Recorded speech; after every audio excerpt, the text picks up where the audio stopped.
Bismillahirrahmanirrahim. Assalamualaikum warahmatullahi wabarakatuh. Waalaikumsalam. Selamat siang dan salam sejahtera untuk kita semua. Jadi, pertama-tama marilah kita panjatkan puji dan syukur atas kehadirat Allah Subhanahu wa taala. Yang mana pada siang hari ini kita masih diberi kesehatan dan kesempatan sehingga kita masih dapat berkumpul dalam pelatihan kita pada hari ini. Dan sholat beriring salam, tidak lupa pula kita panjatkan pada junjungan kita Nabi besar Muhammad Shallallahu Alaihi Wasallam. Allahumma shalli ala Muhammad yang mana telah membawa kita dari alam kebodohan menuju alam terang benderang seperti yang kita rasakan pada saat ini.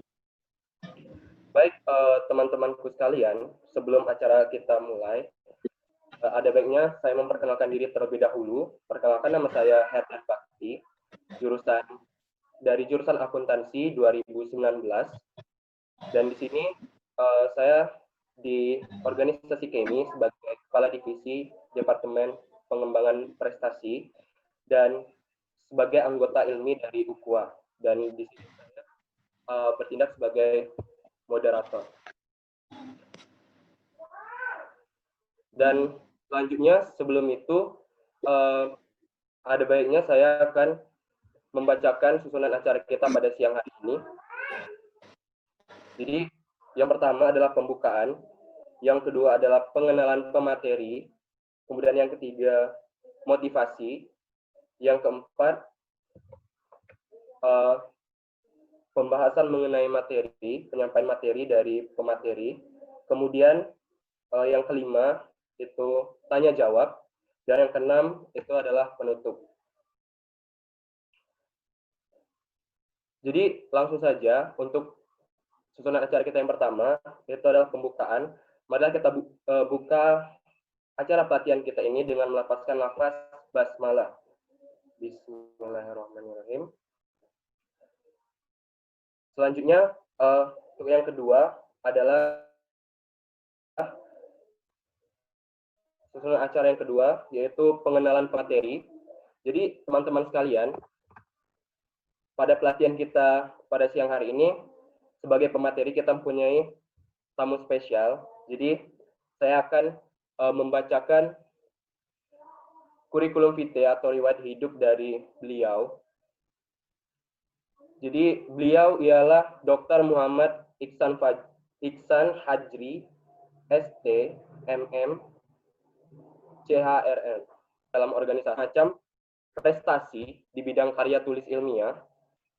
Salah satunya, beberapanya yaitu yang pertama, beliau the first winner best paper and excellence in research of Asia Pacific Consortium of Researchers on Educators Convention and International Conference di Guam, USA, tahun 2018. Kemudian yang kedua, beliau the first winner best paper of International Conference of Organizational Innovation di University of Ulsan, South Korea, tahun 2019. Kemudian yang ketiga, the first winner best paper and excellence in presentation of International Conference of Economic and Social Development, Russian State Social University Moscow di Rusia. Nah, dan masih banyak lagi prestasi-prestasi yang didapatkan oleh beliau di bidang karya tulis ilmiah ini. Dan bisa dilihat di sana ada pengalaman dan juga berbagai penelitian-penelitian serta publikasi yang telah dia publikasikan.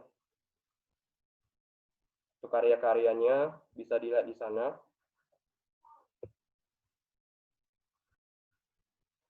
Mungkin untuk selanjutnya langsung saja ya, kita ke susunan acara yang ketiga, yaitu pemberian motivasi yang akan langsung disampaikan oleh Pak Iksan.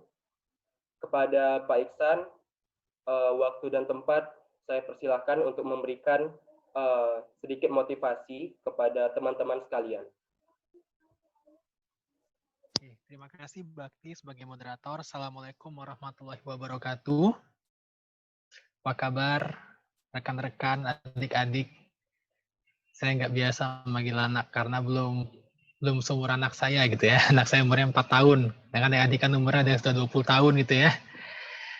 Senang sekali ya saya bisa ketemu di sini, walaupun kita belum bisa bertemu secara tatap muka secara langsung, namun alhamdulillah kita masih dipertemukan walaupun secara virtual melalui aplikasi Zoom.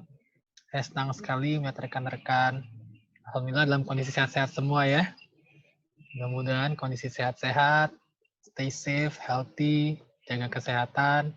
Namun, tetap kita jangan sampai tidak ada mendapatkan hal yang bermanfaat selagi kita di rumah.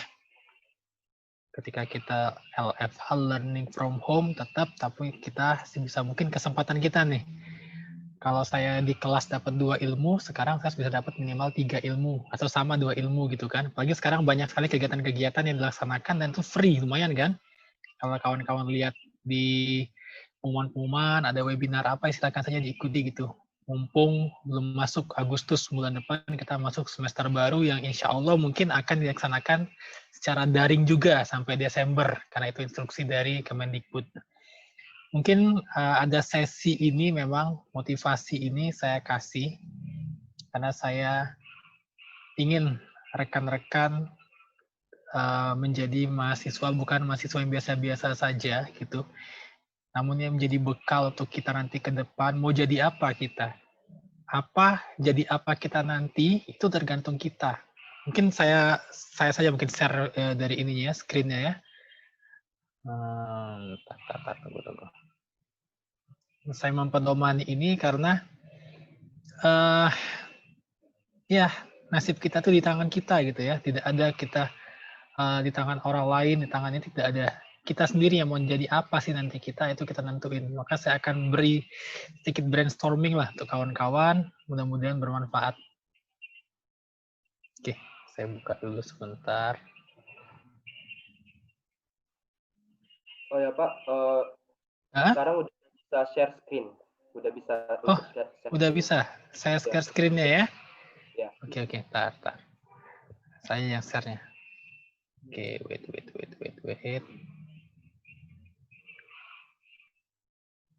Bentar. Nih, ini sebenarnya saya pernah kasih materinya itu tahun lalu ya. Waktu itu Kemi juga ya. Terima kasih Kemi ya udah kasih kepercayaan sama Okuwa juga kepada saya untuk bisa berbagi lagi. Sebenarnya walaupun saya sadar ilmu saya belum banyak gitu, tapi mudah-mudahan bisa untuk rekan-rekan lah, mudah-mudahan bisa bermanfaat. Nah, sama, ambil judul tahun lalu menjadi mahasiswa di atas rata-rata. Kebanyakan kita di Indonesia itu competitiveness advantage-nya itu sedikit. Kita cenderung ingin menjadi yang biasa-biasa saja gitu, normal saja gitu loh. Kita pengen jadi ya seperti orang kebanyakan gitu. Nggak apa-apalah, ikut aja lah sama kayak dia. Ya insya Allah nasibnya juga akan sama, semua rata gitu ya. Ya gitu kan, kalau kita bilang apa inputnya, outputnya kan seperti itu gitu loh. Kecuali kalau ada mukjizat dari Tuhan, dari Allah gitu kan, kita bisa jadi luar biasa, itu bonus. Namun kalau kita kasih 1, ya nanti kembalinya 1 gitu. Nggak mungkin kita kasih 1, nanti kembalinya 5. Bisa. Kalau Allah kun fayakun udah bilang gitu kan, tapi itu kejadiannya mukjizat. Cuma Nabi yang bisa nerima gitu kan, atau orang-orang tertentu saja gitu. Sebenarnya kita enak loh di Indonesia ini. Daya saing kita ini belum seperti negara-negara lain gitu. Kalau kita hidup di Singapura, hidup di Jepang, hidup di Korea, itu kita kasih 10, orang udah kasih 15. Kita nggak bisa hanya leye-leye gitu, orang udah maju semua. Jadi kalau kita pasti tertinggal. Kalau di kita enak. Yang kita hadapi ya orang yang ngasih 2, ngasih 3, kita kasih 5, insya Allah maju loh gitu. Itu pertama. Jadi itu kebiasaan kita masih mau menjadi rata-rata saja. Kawan aku segitu juga baik. Kawan aku dapat 70, yang penting aku jangan di bawah dia lah, sama minimal 70. Nah itu kita kebanyakan seperti itu. Apa kita mau jadi seperti itu? Wallahu alam, di tangan kita. Akan jadi apa masa depan? Kayak tangan kita juga gitu. Ya. Jadi sangat tergantung apa yang kita lakukan hari ini. Mumpung kalian masih masih enak lah ya, masih bisa nanti kemana tujuan kalian. Ya dari sekarang kita sudah mikir itu. Kita nggak bisa jadi orang biasa-biasa saja. Kita harus jadi luar biasa, di atas rata-rata. Itu judul yang untuk motivasi sebelum kita masuk ke KTI ya. Nggak tahu, Bakti saya berapa lama nih ngisinya? Sampai jam berapa lokasinya? Jadwalnya sampai jam berapa? Sekitaran jam Kan ada materi kedua soalnya kan? Iya. Jam berapa? Jam 3? Jam 3-an lah ya. Jam 3 ya? Oke, nggak apa-apa. Sekarang jam, ya oke, nggak apa-apa. Hari ini kita pendahuluan kan 4 kali pertemuan kan? Nggak apa-apa lah. Hari ini kita banyak kasih brainstorming dulu. Gampang kok, KTI itu gampang. Gampang sekali. Nanti saya kasih trik-triksnya gitu ya. Oke. Sekarang kita masuk slide kedua. Mahasiswa. Kalau kita bilang, ini kelihatan kan slide saya kan? Kelihatan kan? Apa sih mahasiswa itu? Mahasiswa kalau kita ambil arti di KBBI atau apa, entah Wikipedia, seorang sedang dalam proses menimba ilmu ataupun belajar. Memang kita di sini belajar. Ya, tidak ada yang salah. Ketika kalian keliru, ya kita lagi belajar gitu loh. Semua akan dimaafkan. Namun ketika kita sudah bekerja, kesalahan itu ada harganya nanti. Ya, jadi ketika kalian ingin mencoba, cobalah sekarang. Kalau nanti ketika bekerja banyak konsekuensi yang akan kita hadapi. Kalau kita bikin rugi, itu satu perusahaan bisa rugi. Karena ketika kita kerja, seharusnya sudah bukan coba-coba lagi, udah bukan belajar lagi. Boleh learning by doing, tapi kebanyakan kita sudah bertanggung jawab atas kita lakukan. Ya, sehingga ketika kalian sekarang inilah tahap nimba ilmu, tahap belajar, tahap yang harus kita manfaatkan. Ambil sebanyak-banyaknya. Ya, terdaftar sedang menjalani pendidikan seperti kalian kan, akademik, politeknik, sekolah tinggi, atau universitas. Sekarang statusnya mahasiswa. Maha dan siswa loh. Maha itu apa? Maha itu apa? Kira-kira maha itu? Amat, sangat gitu ya. Siswa, ya siswa. Siswa itu orang yang belajar. Jadi kalau kita bilang mahasiswa tuh, siswa yang amat sangat gitu loh. Harusnya kami ini bukannya dosen, maha guru. Kalau guru kan maha guru kan, tapi nggak seperti itu. Yang maha guru tuh nggak ada, maha guru tuh kita nyebutnya dosen itu. Nah, ini kita. Posisi kita bukan siswa. Apa beda siswa dan mahasiswa? Siswa itu 100%, 75% lah. Itu guru yang ngajar. Sedangkan siswa 25% saja. Kalau kita nggak ngerjain tugas, disetrap depan kelas. Kalau kita kukunya panjang, mungkin sekolah dipukul tangannya. Kalau saya dulu masih pakai mistar panjang gitu kan. Ya siswa. Kalau siswa nggak kayak gitu lagi. Kita nggak ngerjain tugas, ya nggak apa-apa. Kalau saya sih nggak marah di kelas, cuma nilai yang main gitu kan. Artinya semua kesadaran kita. Ketika IPK kita kecil, nggak apa-apa. Dosen juga kadang nggak manggil, tapi yang konsekuensinya kita nanti. Ingat ya, ketika kita melamar kerja nanti, itu tidak penting lagi berapa nilai NEM kita, berapa nilai SD kita, berapa nilai SMP kita. Dulu kita SMA pernah juara apa, enggak lagi. Tapi dilihat orang adalah yang terakhir, universitas ini. Sehingga 3 strata kalian ke bawah itu tidak akan dicek lagi. Ada orang yang ketika SD, SMP, SMA-nya sangat baik sekali. Namun ketika dia kuliah melempem. Percuma. Karena ketika kita bekerja nanti yang dibutuhkan adalah akademis dari kuliah. Baik itu IPK-nya, pengalaman, dan segala macam. Yang bawah-bawah adalah mendukung. Artinya, harusnya kita dibalik. Harusnya lebih serius kita ketika jadi mahasiswa. Karena ini akan menjadi masa depan kita. Mau jadi apa nanti kita? Ya tentukan di sini. Ya, ini kita sekarang posisi mahasiswa. Kemudian, nah rata-rata. Ya rata-rata tuh biasa, umum, lazim, sedia kala. Itu rata-rata. Artinya ya orang ada, kita ada juga. Orang ada, minimal kita sama. Itu kita. Mahasiswa biasa. Masa depannya, ya biasa-biasa aja mudah-mudahan. Insya Allah. Kita jadi mahasiswa biasa, masa depannya biasa-biasa aja. Insya Allah itu ya. Kadang-kadang kita usaha lebih saja kita masih biasa-biasa, apalagi kita usahanya biasa-biasa gitu kan. Insya Allah bisa biasa, bisa juga di bawah. Ada juga yang usahanya biasa, hasil luar biasa ada juga. Tapi nggak banyak. 1 banding 1000 lah mungkin. Ya. Jadi kalau kita pengen luar biasa, ya kita nggak bisa kasih inputnya biasa-biasa saja. Nggak lama kok, 3,5 tahun coba kita kuliah ini, tapi akan menjadi tonggak kemana kita 30 tahun yang akan datang. Kalau umur pensiun kita umur 56, berarti setelah ini kita kerja apa, jadi apa kita tentukan sekarang. Kita mau kerja apa? Oh, Pak, aku dari kecil Pak pengen begawe di Pertamina misalnya. Pengen. Tapi ketika kita lihat rekrutmen Pertamina, dia tidak lihat lagi SD-nya pernah juara apa, tidak, SMP-nya di kampus. Anda pernah berapa IPK Anda? Apa organisasi yang Anda ikuti? Apa achievement Anda ketika menjadi mahasiswa? Pernah dapat beasiswa nggak? Kira-kira seperti itu. Ya kalau kita empat-empatnya lewat, ya lewat juga gitu loh. Bye-bye gitu kan.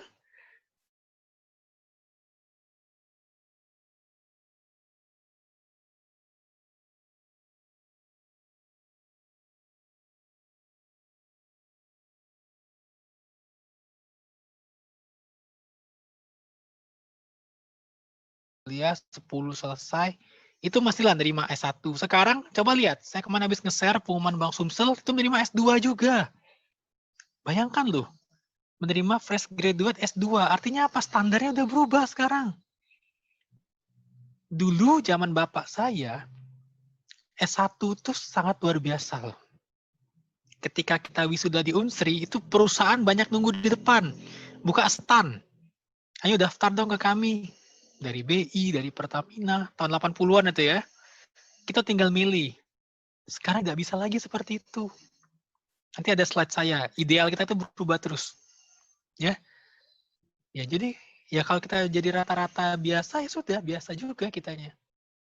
Biasa juga. Akan jadi orang seperti apa kita nggak tahu. Tapi yang jelas biasa gitu. Ya. Kemudian, nah silakan pilih dari 3 ini. Setelah lulus, pertama jadi pengangguran. Pasti kalau lulus jadi pengangguran dulu. Berapa lama penganggurannya tergantung kalian. Ya, tergantung kalian. Ada yang seminggu udah dapat kerja, ada yang 1 bulan, ada yang 3 bulan, ada juga yang wirausaha, silakan saja. Semuanya baik. Semuanya baik. Wirausaha pun sekarang digalakkan juga. Kita menjadi owner, kita menjadi pelaku bisnis lah. So, baik. Atau kedua, jadi stres karena situasi tidak menentu. Stres. Ketika kita selesai wisuda, itu hari paling bahagia, benar salah satunya. Kita pakai toga, kita pakai apa, tapi bisa jadi hari paling menakutkan. Nanti tetangga-tangga udah pada bisik loh. Udah kerja di mana? Oh, udah wisuda nih. Kira-kira bakal kemana nanti? Bakal kerja apa? Itu akan menjadi suatu stresor bagi kita nanti. Cobalah, rasainlah nanti. Lihat IPK 2,3, 2,4. Mau ngelamar ke sini IPK minimal 3,25. Gimana kira-kira? Itu mutlak loh. Sekarang 3 tuh kadang 3,25 kadang-kadang IPK yang diharuskan. Jadi saya tidak setuju ya kalau ada yang bilang IPK tidak menentukan masa depan. Benar. Tapi ketika bekerja, ketika seleksi administrasi, apa yang dilihat orang dulu? IPK dulu. Namun ketika setelah kita masuk kerja, memang IPK tidak penting lagi. Bagaimana cara kita nanti bekerja sama, komunikasi kita, baru IPK bisa kita kesampingkan. Namun di tahap awal kita merintis kerja, IPK sangat penting. Sehingga saya nggak lama-lama loh minta sama kalian 3,5 tahun saja fokus untuk 30 tahun ke depan. Nanti masa depannya seperti apa, ditentukan sekarang. Apakah anak istri kita nanti bahagia, kita tentukan sekarang loh. 3,5 tahun ini sangat krusial bagi kita. Ya, sangat krusial sekali. Apa mau jadi apa? Sampai nanti anak cucu kita mau makan apa kan salah satunya karena penghasilan kita gitu kan. Jadi kita tentukan. Ya. Atau ketiga, menjadi sukses tapi kerja keras. Pilihan. Nggak lama kok 3,5 tahun. Sebentar. Sebentar sekali. Tiba-tiba udah 1,5 tahun. Tiba-tiba udah puasa lagi gitu kan. Tiba-tiba udah lebaran lagi. Cepat sekali. Waktu tidak akan menunggu kita. Waktu tidak akan menunggu kita. Waktu akan tetap berjalan, orang-orang tetap berlari, kita mau berlari atau kita mau jalan, atau mau duduk aja di tempat. Nggak ada yang bisa ngerubah kita, diri kita sendiri. Sama doa orang tua, oke. sama campur tangan Tuhan benar. Tapi Allah tidak akan mengubah nasib suatu kaum kalau kaumnya tidak mau berubah. Itu ada di firman Allah. Ya, silakan pilih dari 3 ini. Mau jadi nomor 1 boleh. Nomor 2 bisa juga. Nomor 3 bisa. Sangat bisa. Saya yakin sekali dengan orang-orang sangat bisa kita. Ya, tergantung kita. Oke, kemudian menjadi sarjana itu pasti. Saya yakin sekali. Saya yakin sekali kita semua nanti akan jadi sarjana. Saya yakin sekali. Baik itu yang sarjana murni atau sarjana yang dipaksakan gitu kan, udah mau DU, pasti sarjana semua. Namun, jadi sarjana yang sukses itu sebuah pilihan. Nggak ada nasib ya, pilihan. Ketika kita lahir kondisinya tidak mampu, itu nasib. Namun ketika kita meninggal posisi kita tidak mampu, itu bukan nasib lagi. Apa maksud saya ya?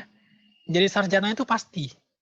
Namun sarjana yang sukses itu pilihan kalian. Kalian tentukan mau sukses atau mau tidak sukses. Di tangan kalian semua. Apa yang harus dilakukan? Jadilah orang yang di atas rata-rata. Tidak bisa kita hanya jadi orang biasa-biasa saja. Melok bela. Kawan lulus, minimal aku lulus juga. Kawan dapat B, aku minimal dapat B sama. Tidak bisa seperti itu. Tapi ada usaha ya. Bukannya kita nge-WA dosen, tiba-tiba, Pak, ngapa aku dapat B? Itu sering nian. Kadang-kadang sudah kita lihat kan nilainya, nah, nilai kamu asli, nah. Oh iya Pak, tidak apa-apa Pak. B bela Pak. Tetap kita ngukur gitu loh. Ya. Oke. Ini slide ke-5. Sekarang slide ke-6. Indikator mahasiswa sukses. Menguasai bidang studinya atau IPK-nya. Oke, ini saya bilang tadi IPK penting bagi saya IPK itu. Karena kita hidup di negara plus 62. Ingat ya, kita itu negara Indonesia yang mana administrasi itu masih salah satu hal yang sangat penting. Ketika kita buka lamaran kerja, anggaplah di Pertamina misalnya. Yang ngelamar butuh orang 100 misalnya cuma. Tapi yang ngelamar 10.000. Apakah 10.000-nya mau ikut tes semua? Tidak mungkin. Bocor anggaran Pertamina, 10.000 ikut tes galau. Apa yang dilakukan? Dia akan menyeleksi dulu. Mungkin dari 100 yang dibutuhkan, yang bisa ikut tes mungkin 300 karena anggaran, kan? Karena keterbatasan biaya. Dari mana seleksinya dia? Itu sudah lamaran kita. Apa yang dilihat? Akreditasi kampus. Alhamdulillah kita A, Unsri A, manajemen A, setara. Kedua IPK. Pasti dia akan memilih mahasiswa calon-calon pegawai yang IPK-nya tinggi. Karena ukuran kita suksesnya perkuliahan itu IPK sebenarnya. Ya. Pasti dia akan nyeleksi seperti itu. Sehingga penting IPK itu. Kecuali kalau kita mau buka usaha sendiri, kita bisa kesampingkan gitu ya. Kalau kita mau wirausaha, kita nggak perlu kuliah juga nggak apa-apa sebenarnya. Kita bisa merintis gitu kan. Ya. Kemudian lulus tepat waktu. Tepat waktu lulus lah. 3,5 tahun kita lulus. Atau 4 tahun. 4 tahun apa yang tidak ya. Kemudian masa tunggu. Nah, kita dibilang sukses itu kalau masa tunggu kerjanya lebih singkat. Namun satu hal lagi ya, saya ingatkan kawan-kawan, kalau bisa, carilah pekerjaan yang memang level sarjana. Pekerjaan tuh banyak. Tadi Pertamina tuh banyak levelnya. Dari OB, dari administrasi, dari pelaksana, sampai ke staff. Saya punya pengalaman, ketika saya S1, saya punya kawan akrab. Ya. Dia IPK-nya tinggi loh. IPK tinggi di atas 3,5 terus. Namun, saat itu saya ingat dia ikut tes salah satu BUMN, dia lulus, namun jalur SMA. Semester 4 dia cabut. Kami iri dong, kami iri. Wah, si Micu sudah selesai, udah kuliah gitu kan. Wah, enak banget nih dia kan. Udah dapat gaji, waktu itu 5 juta gajinya, saya ingat sekali waktu itu. Udah selesai, wah enak sekali. Jadi panutan kami loh. Kami masih sekolah, kami masih kuliah gitu kan. Masih berhubungan dengan tugas-tugas, nilai-nilai, dia udah nyelesain duit, udah bekerja gitu kan. Oke, bertahan sampai kami selesai kuliah. Saya lulus S1, saya kerja di bank waktu itu kan. Dia juga masih kerja. Apa yang terjadi kemudian? Karena dia masuk jalur SMA, jenjang karirnya tidak ada. Sampai sekarang posisinya masih seperti itu. Berbeda ketika kita masuk dari sarjana, kita jenjang karirnya lompat. Dari staff, langsung asset manager, langsung senior asset manager. Dan penghasilan saya waktu itu jadi jauh lebih besar daripada dia. Paham maksud saya sampai sini? Jangan buru-buru mau cari kerja, B begawe, pokoknya jangan. Pilih-pilihlah.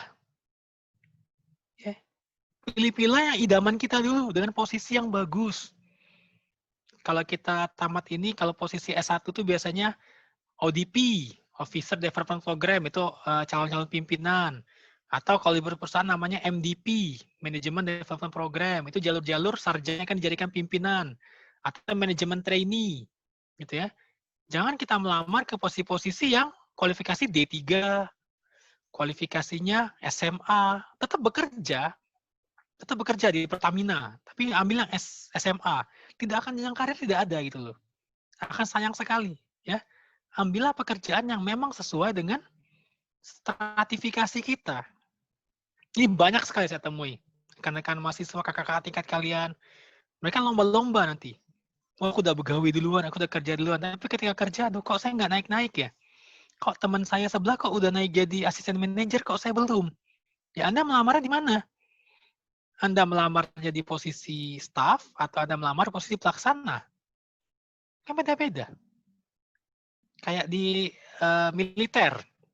Militer itu jelas loh. Kalau kita melamar dari secaba, kalau polisi nih secaba ya, bintara tuh kan, ya pasti kita tidak akan pernah jadi jenderal.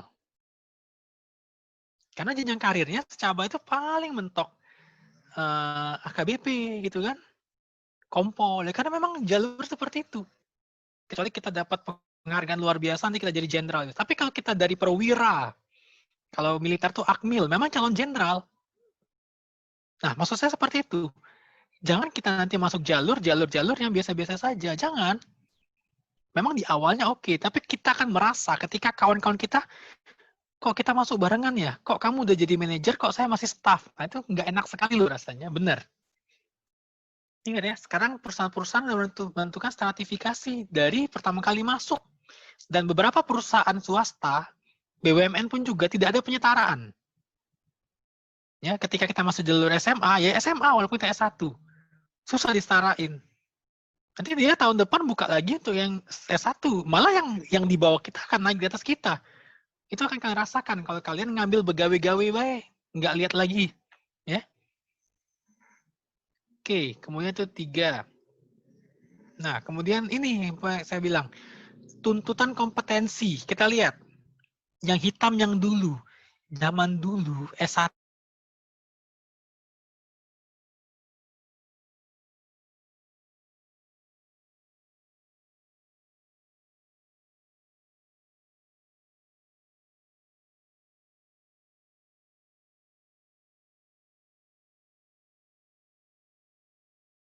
Record. Nah, kemudian kembangkan soft skill, ekstrakurikuler. Saya pengennya kalian juga tidak hanya terfokus di kuliah saja. Ambillah kegiatan-kegiatan soft skill, misalnya kayak ada KMI ikut, UKUA ikut, yang senang seni ada Himasfek, kita ikut juga. Yang senang olahraga ada kan, sekarang dibentuknya olahraga gitu kan, walaupun belum jalan karena COVID kan nggak apa-apa. Kembangkan soft skill. Ingat, jangan hanya kita berpacu di left brain saja, asah juga right brain kalian. Kemampuan eskul, hobi, itu akan semua mendukung kita loh, yakinlah. Ya, kita ekonomi udah lengkap loh ormawanya, saya rasa ya. Yang hobi cinta alam ada Mafes Tripala, yang hobinya ilmiah ada Keimi, yang hobinya kita dakwah ada Ukhuwah, yang hobinya seni ada Himasfek, ya, dan lain-lain. Ada yang hobi pers, ada kinerja gitu kan. Kembangkan soft skill kalian. Itu akan berguna sekali bagi kalian, ya. Jangan hanya kita belajar saja. Saya juga tidak setuju kalau kita hanya belajar saja. Belajar berorganisasi juga. Itu akan sangat penting bagi kita. Latihan bagi kita loh. Karena kita kerja nanti, itu kita tidak hanya dari sisi hard skill saja, tapi soft skill kita juga akan digunakan nanti. Ya. Kemudian kembangkan persaingan yang sehat.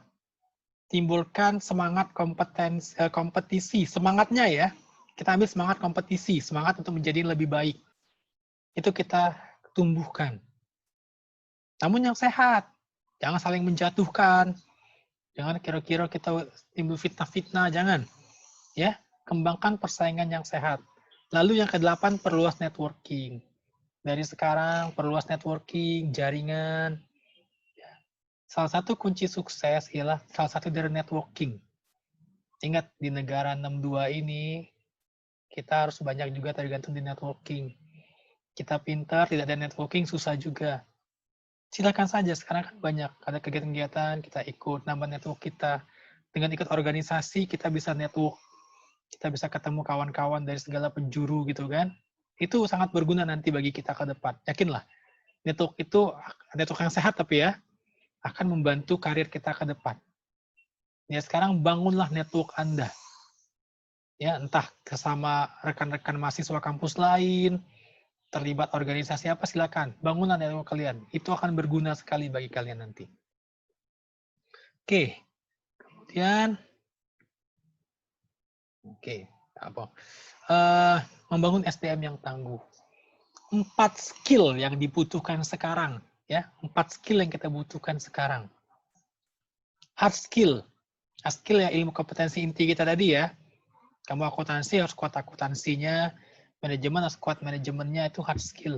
Kita harus pelajari hard skill kita. Kemudian yang kedua apa? Soft skill. Ya, soft skill kita harus belajar juga. Komunikasi, ya, leadership, cara bekerja sama, bicara, itu semua masuk soft skill. Ya. Kemudian English skills. Yang belum paham-paham English, belajarlah. Akan sangat membantu kalian tuh nanti ini. Ya. English skill. Ini akan jadi sangat penting bagi kalian. Ya. Karena sekarang kita menghadapi globalisasi. Yang kita hadapi adalah bukan cuma negara kita saja, tapi kita akan banyak berhubungan dengan orang-orang lain. No barriers, tanpa batas sekarang. Jadi komunikasi, baik itu dalam bahasa kita maupun bahasa asing, itu diperlukan. Ya. Sekarang sekelas bank daerah pun sekarang udah mensyaratkan banyak yang harus ada English skill. Karena sekarang rekanan mereka bukan hanya dari Indonesia saja, dari luar juga sekarang. Ya. Dan yang keempat, ICT skills. ICT skills itu apa? Information and Communication Technology. Seperti kita sekarang nih. Dibutuhkan. Kita menggunakan teknologi, kita menggunakan platform, itu sangat dibutuhkan. Ya, 4 skill inilah yang akan membangun kita menjadi SDM yang siap pakai. Ditambah dengan etika, moral, dan nilai-nilai ya. Itu tetap jangan sampai dikesampingkan ya. Kita bisa ngukur dari sekarang, kita bisa ngukur sekarang kita sudah punya apa. Mungkin hard skill kita sudah ada. Soft skill oke. Bagaimana English-nya? Kalau belum belajar. Bagaimana ICT skills kita belajar? Ya. Akan tertinggal kalau kita tidak ada salah satu dari 4 ini. Kita tidak paham teknologi, ditinggal wong. Tidak paham hard skill, apalagi gitu kan. Kenapa hard skill tengah? Karena hard skill ini paling penting ya. Rekan-rekannya, hard skill ini paling penting sehingga di tengah. Yang lain ini penunjang. Kamu penunjangnya sekarang sama pentingnya loh. Ya. Ini sama pentingnya sekarang. Jadi harapan saya, kalian bisa ukur kita di mana posisi kita sekarang. Yang belum ada, tidak ada kata terlambat. Bisa kita pelajari sekarang. Media banyak sekarang, online banyak. Nggak ada waktu, kita bisa online. Kita bisa ikut apa sih sekarang? Entah ruang guru lah, silakan saja. Banyak sekali, yang gratisan juga banyak. Ya. Ingat, 4 ini yang akan dibutuhkan dunia kerja di masa sekarang dan ke depan. No excuse loh, ini tidak ada tawar-tawar. Pak, saya tidak baca komputer, tidak akan dipakai orang, yakinlah. Pak, saya tidak bisa komunikasi, Pak. Enggak lah, kita pinter, tidak bisa komunikasi, soft skill tidak ada, nggak dipakai. Nggak bisa kerja sama, nggak akan dipakai, yakinlah. Yang pinter banyak sekarang, banyak sekali orang pinter. Tapi yang pinter soft skill, pinter Inggris, pinter ICT, tidak akan disio-sio ke wong. Anda hanya pinter hard skill, ini banyak. Ada orang yang maaf ya, hard skill tidak perlu pinter, tapi soft skillnya pinter. Dipakai orang, lebih pakai orang loh. Dia ilmunya biasa-biasa saja, namun dia ada soft skill yang bisa dia jual lebih, itu kadang lebih dipakai orang. Banyak contohnya. Ya, kuasai 4 ini. Apabila kita ingin berhasil. Apabila kita ingin berhasil, kuasai 4 ini. Kemudian, nah, program per semester. Ini harapan saya gitu ya, harapan saya ke mahasiswa gitu kan. Dari semester 1 sampai semester 8 gitu kan. Dari semester 1, oke, stadium awal kita ospek dan plus stadium general. Kita masih adaptasi awal. Semester 2 saya inginnya kita mulai ada, oke, adaptasi awal dan mulai kita ke basic mentality. 1, 2, 3 itu kita konsentrasi penuh untuk mengikuti perkuliahan pertaruhan nilai. Kejar IPK itu kejar dari semester 1. Ya, kejar semester 1. Semester 4 kita udah mulai belajar leadership, kepemimpinan. Semester 5 harapannya sudah pemecahan masalah. Semester 6 udah belajar metodologi penelitian. Ya. Semester 7 penguasaan bidang studi inti. Semester 8 bisa KKN atau praktek kerja dan wisuda. Ini timeline. Ya mudah-mudahan yang masih di bawah-bawah bisa ngikutin, kalaupun yang sekarang udah di atas tidak akan terlambat gitu ya, atau upgrade gitu kan. Yang paling penting adalah 4 skill ini tadi, ya 4 skill ini tadi yang harus kuasai, tidak ada kata terlambat. Harapan jembatan dunia kerja itu bisa dari pameran industri, bisa dari kunjungan atau praktek kerja. Ini bisa kita manfaatkan untuk jembatan kita ke dunia kerja, ya. Dunia kerja sekarang sangat kompetitif, tidak menerima orang biasa-biasa saja. Bisa diterima kerja biasa-biasa saja, tapi ya karirnya seperti itu saja nanti. Ya, kita harus jadi orang yang di atas rata-rata kalau mau sukses, kalau kita mau punya masa depan yang baik. Ya, sisanya the rest of God ya, kita serahkan kepada Allah, kepada Tuhan gitu ya. Tapi kita udah berusaha yang terbaik. Kemudian pembentukan kompetensi mahasiswa, yang tadi transformasi ilmu, itu kan orientasi ini saya share saja, nanti saya udah share panitia, silahkan baca saja gitu ya. Ini kita harus punya gitu kan. Nah, godaan selama menjadi mahasiswa. Ada 5 hal yang menjadi godaan utama. Yang pertama, hindari yang nomor 1 ya, rekan-rekan ya. Hindari pergaulan bebas, itu hindari. Jangan sampai terlibat. Ini akan menghancurkan semuanya. Masa depan. Ya, sangat tolong hindari nomor 1. Ya, tolong hindari. Kemudian yang kedua, kemajuan dunia IT. Ini godaan loh. Positifnya, kita bisa belajar lebih cepat. Kita bisa mendapatkan bahan-bahan kuliah lebih cepat. Kita bisa mendapatkan dengan lebih gampang. Zaman aku dulu, nyari bahan itu harus ke perpus. Perpus Layo. Tahu perpus Layo kan? Pernah perpus Layo? Apa dia enggak pernah? Harus itu nyari bahan ke situ. Berhari-hari. Nyari itu zaman dulu atau sekarang ya. Di katalog yang ada di resepsionis itu beda dengan yang di situ loh. Pak, aku nyari buku ini. Oh, kau cari lorong 8. Pas lorong 8 lah berubah galau rupanya. Pada kata, ya cari be kalau cek itu katanya. Nah, ngomong apa gitu? Nyari satu bahan loh. Karena kan enak. Dengan adanya Google, Om Google, Mbak Google kan, ketik. Cari artikel ini. Keluar ribuan. Itu positifnya. Kawan-kawan sekarang. Negatifnya banyak. Jadi males belajar. Banyak main HP gitu kan. Banyak main game. Itu negatifnya IT kita. Bukannya memperkuat kita, melemahkan kita jadi. Ya, mohon disikapi. Kemudian 3, budaya instan. Nah ini, tiap aku bimbing skripsi juga, ingin cepat selesai, ingin mudah, copy paste, plek. Sayang loh. Kita udah sekolah, kita udah belajar, kalau kita copy paste saja gitu ya. Apa yang kita dapatkan tidak ada. Ya. Jadi sangat hindari. Pak, aku nak cepat selesai. Ya, cak mana cara kau? Pengen cepat selesai 3 bulan. Bikin timeline 3 bulan. Minggu ini target aku selesai bab latar belakang. Disiplin. Hari ini 3 jam, besok sejam silakan. Pokoknya minggu ini selesai latar belakang. Hari ini aku gawe ke 2 paragraf. Besok 2 paragraf. Selesai kok seminggu, yakinlah. Minggu depan kita buat timeline lagi, kita buat prioritas lagi. Minggu depan selesai tujuan, metode apa? Tujuan, permasalahan, manfaat. Selesai. Minggu depan lagi tinjauan pustaka. Yakinlah 3 bulan selesai skripsi, tidak lama-lama. Yang susah ini kalau skripsinya itu 1 minggu selesainya. Wah, kita santai, lihat kawan kan, kawan mana bimbingan, wah aku santai bae sih. Kawan nak ujian proposal. Galau tak gitu? Galau. Apa yang kita lakukan? Aku yakin aku pasti copy paste. Sudahlah, ini comot. Hasil apa? Bab 1 tidak nyambung, bab 2 jauh, bab 3 tidak berhubungan, bab 4 dari mana, bab 5 antah-berantah. Itu terjadi di kita kan? Bab 1 ngomongi variabel, misalnya nih, contoh aku berapa kali sering ketemu ini. Judulnya, pengaruh kecerdasan emosional terhadap kepuasan misalnya. Agak di bab 2, tiba-tiba muncul kinerja. Tiba-tiba di bab 3, muncul apa? Dari mana-mana. Karena kopas galau gitu kan. Sering gitu.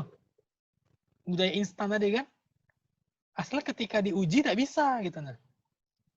Ya karena kitanya seminggu sebelum baru gawe ke. Sebelumnya, lele. Nah itu harapan saya jangan seperti itu ya. Adik-adik dari kita bisa buat, kita target kita berapa bulan yang kita buat timeline profesional. Kita susun tabel, susun nian. Minggu ini harus saya bab 1, 2 jam sehari.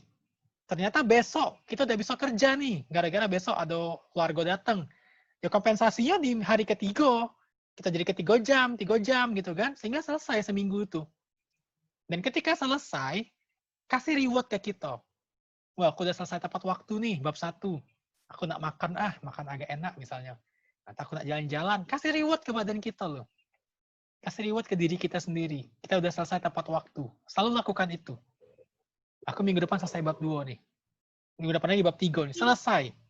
Selesai skripsi kita, selesai. Tidak ada cerita tidak selesai. Yang tidak selesai itu kalau digawe ke. Apalagi ngupah. Aduh. Aku lihat kawan-kawan kalau ngupah skripsi alang kenyo gitu Kita ngasih ke duit belum, kita malah ngeluar ke duit. Ngupah skripsi. Sayang sekali loh. Skripsi, tesis, disertasi itu akan kita bawa sampai kita tua. Buku itu akan kita arsipkan di rumah kita. Malah kemalunya kalau kita tuh basing-basing ngerjainnya. Kemudian keempat, yang penting lulus dulu, kerjaan belakangan. Nah ini banyak juga. Sudahlah, yang penting lulus dulu lah. Hati-hati lulus bayi ini. Ketika lulus bayi ini berarti nilai pas-pasan, aku yakin ya. Ya sudah, pas-pasan juga sampai belakang. Rata-rata saja gitu loh. Jangan pernah berharap jadi luar biasa. Kalau kita biasa-biasa saja. Kemudian kelima, kegiatan positif. Menolong jika ada benturan kehidupan. Oke. Kegiatan negatif maksud saya mungkin bukan positif ya. Negatif itu ya yang penting tadi loh gitu, nongkrong. Kalaupun nongkrong boleh, tapi nongkrong akhirnya ya mungkin yang lanang hobi ngodot gitu. Atau obat-obatan terlarang gitu kan. Itu tidak akan membantu kita, itu godaan semua itu. Mohon diperhatikan kawan-kawannya. Banyak sekali godaan itu ya. Ingat, kita cuma 3,5 tahun saja. Tapi efeknya bisa sampai 30 tahun. Bisa a whole life. Seumur hidup tergantung 3,5 tahun ini loh. Ingat itu. Kemudian, kepribadian yang dicari oleh dunia kerja. 1, percaya diri. Harus kita percaya diri. Kita tidak bisa malu-malu kawan-kawan ya. Aku bisa lah. Pak, aku tidak pede Pak. Sudah, lewat. Wong lain akan gawe-nya. Kita percaya diri harus. Kita harus percaya diri. Kita bisa percaya sama diri kita sendiri. Kalau bukan diri kita sendiri yang percaya sama diri kita sendiri, siapa yang percaya sama kita? Kita dewa tidak percaya sama diri kita sendiri gitu kan? Wah, aku tidak bisa nih ngerjainnya. Ya sudah tidak bisa. Apalagi orang lain tidak akan percaya sama kita gitu kan? Ya, pertama percaya diri. Kedua, komunikasi. Salah satu kelemahan kita sekarang adalah komunikasi. Ini kadang-kadang maaf ini ya. Aku bukan mau dihargai, bukan. Aku cuma dapat contoh dari kawan-kawan dosen-dosen senior gitu kan. Ada mahasiswa nge-WA dosennya. Pak, saya mau bimbingan hari ini jam 3 ke dosennya. Kira-kira salah apa benar itu? Pak, saya mau bimbingan dengan Bapak jam 3. Bapak ada nggak jam 3? Sebenarnya enggak masalah. Kalau aku yang nerima, oke, saya bisa. Gitu. Tapi kan ada coba bayangkan kalau kita WA ke bos seperti itu. Pak, saya mau rapat jam 3. Bapak bisa enggak rapat jam 3? Lucu enggak kira-kira? Lucu kan? Komunikasi kadang-kadang yang kita suka sulit gitu loh. Coba kita ganti. Kita kan yang butuh dengan mereka gitu kan. Misalnya dengan bos atau dengan ini kan, kita ganti. Bapak, misalnya, mohon maaf, perkenalkan diri dulu, saya Iksan Hajri dari manajemen. Mohon izin Bapak, saya berencana menghadap Bapak untuk bimbingan. Kapan Bapak berkenan ada waktu, Pak, untuk saya dapat menghadap Bapak. Terima kasih. Udah, tinggal tunggu baik.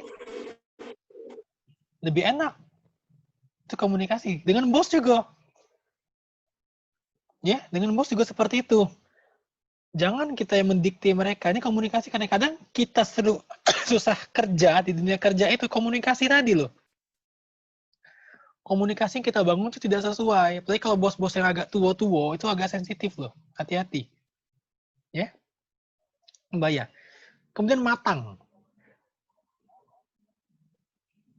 Tunggu sebentar ya.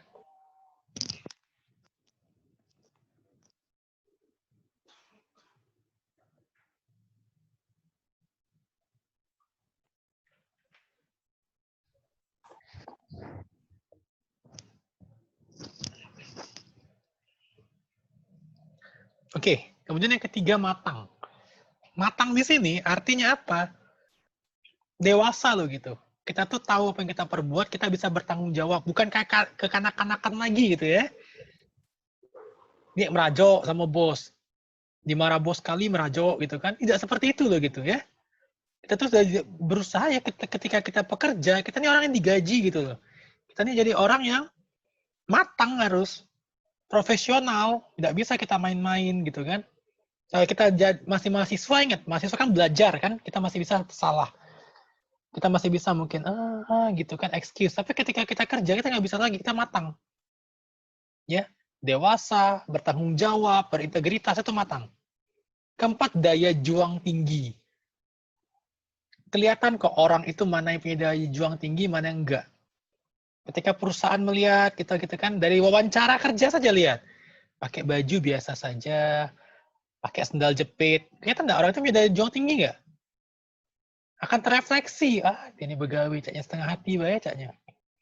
Udahlah, entah apa nerima orang ini. Ya, artinya dia tidak punya daya juang. Dia tidak akan bisa menghasilkan nih di sini nanti. Bakal jadi beban saja, nah, itu bahaya. Kelima, relationship yang baik, kerjasama. Banyak orang yang pinter, tapi tidak bisa kerjasama. Percuma. Ya. Percuma kawan-kawan pinter, tapi tidak bisa bekerja sama. Kita makhluk sosial, kita harus bisa bekerja sama. Jadi pendengar yang baik. Ketika kita berbicara, kita ingin dengar orang. Ketika orang bicara, kita jadi pendengar. Orang pengen kita yang mendengar gitu. Ya, itu filosofinya. Ketika kita bekerja baik, kita bisa bekerja sama-sama baik dengan kawan. Itu yang paling penting, kerjasama. Dan perilaku baik. Ya, perilaku baik ini jujur termasuk ya, hormat, sopan kepada rekan-rekan itu sangat penting. Nah, setelah wisuda mau jadi apa? Terserah kalian. Terserah kalian. Jangan pernah diintervensi ketika bekerja gitu ya. Karena ini akan menjalani kalian. Boleh minta masukan orang tua, boleh. Tapi terserah kalian. Anda mau jadi pegawai negeri, silakan. Mau wira swasta, buka usaha, silakan. Atau Anda mau jadi politik, mau nyalek, ya silakan saja. Kalian jalani gitu kan. Mau jadi dosen, silakan. Atau jadi karyawan swasta, silakan saja. Do what you love gitu ya. Bekerjalah dengan passion. Apa yang kalian suka itulah kerja. Jangan sampai kita kerja dengan sesuatu yang tidak kita sukai. Rasanya jadi beban kita. Tiap hari bekerja bagi ke neraka gitu kan. Aduh, udah pagi lagi. Udah mau masuk kerja lagi gitu kan. Ala kemalesnya, nengok ini lagi. Nah, jangan sampai seperti itu ya. Jadi, kendali atas hidup kalian itu di diri kalian. Mau kerja di mana kalian yang pilih. Ya, kalian yang tentukan. Independensi atas diri kalian. Kalian punya, kalau negara tuh berdaulat gitulah istilahnya. Tahu berdaulat kan? Sovereign. Kita berdaulat atas diri kita sendiri. Ya silakan. Asal di jalan yang benar gitu. Ya, asal kita memang kerjanya benar-benar. Sesuatu yang profesional, apapun itu akan menghasilkan. Anda tertarik masak. Anda tekuni benar, Anda akan jadi chef yang handal dengan sedikit duit. Anda suka bernyanyi, jadilah penyanyi profesional benar. Kalau memang itu tujuan mimpi Anda, akan menghasilkan. Ya, jangan setengah-setengah. Aku hobi nyanyi, tapi ya tanggung gitu. Jangan. Ya, silakan. Aku pengen jualan, totalitas jualan. Itu akan menghasilkan profesional di situ. Ya. Setelah wisuda mau jadi apa terserah kalian. Asal jalaninya dengan sungguh-sungguh dan profesional, dan itulah yang akan jadi ladang rezeki kalian. Ya. Itu mungkin slide motivasi yang bisa saya kasih ke kalian. Intinya, jangan jadi orang yang biasa-biasa saja.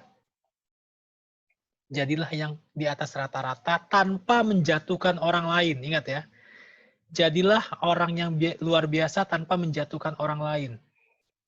Kita ini banyak, supaya kita jadi luar biasa, kita jatuh ke orang lain. Buat isu lah, buat rumor lah, buat gosip lah. Jangan. Itu tidak akan pernah berkah. Yang perlu kita lakukan, tingkatkan saja kompetensi diri kita sendiri. Ingat, duit 100.000, mau taruh di kubangan, mau dipijak orang, mau masuk lumpur, tetap nilai 100.000. Tetap dicari orang. Duit 1.000 rupiah, nah kamu kasih parfum lah, kamu kasih plastik, kamu taruh di etalase, tetap nilai 1.000. Untuk biaya pipis pun nggak bisa. Pipis sekarang 2.000 kan? Ya, tetap tidak akan dicari orang.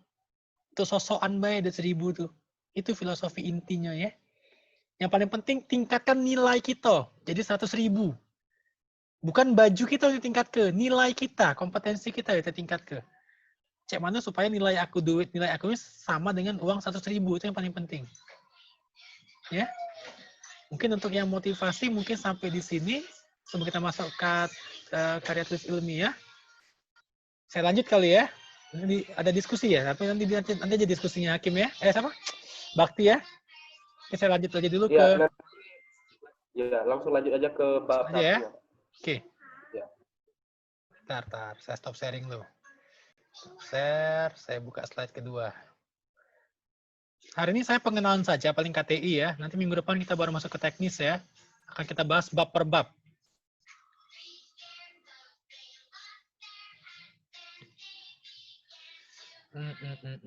Karya tulis ilmiah.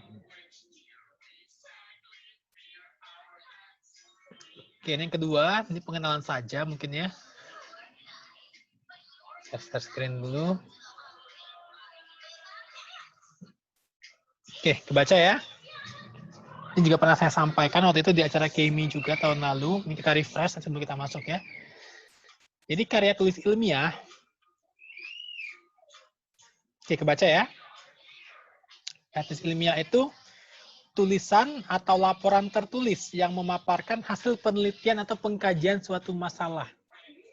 Jadi yang namanya KTI itu tulisan.